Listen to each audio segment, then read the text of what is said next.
থাকে যে লা ইলাহা ইল্লাল্লাহর অর্থ হলো আল্লাহ ছাড়া কোনো ইলাহ নাই, মুহাম্মদ সাল্লাল্লাহু আলাইহি ওয়াসাল্লাম আল্লাহর প্রেরিত রাসূল, এইটুকুন কথা বললে পরে আমার নামাজ, রোজা, হজ, যাকাত, আমার ব্যবসা বাণিজ্য, চলাফেরা, ওঠা বসা, অর্থনীতি, রাজনীতি, গোষ্ঠীযুদ্ধা এইটার সাথে বাঁধা গেল কেমনে?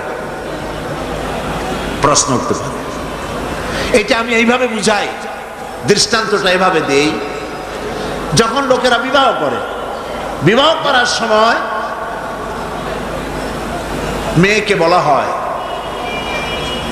কনেকে বলা হয় অমুকের ছেলে অমুকের সাথে এত টাকা মহারানায় তোমাকে তার নিকাহে সবর্দ করা হচ্ছে।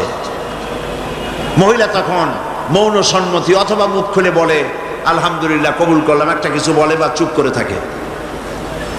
আর পুরুষকে যখন বলা হয় অমুকের মেয়ে অমুককে এত টাকা মহারানায় তোমার বিবাহে তোমার করা হচ্ছে, সে তখন আলহামদুলিল্লাহ বলে, কবুল বলে, গ্রহণ করলাম বলে।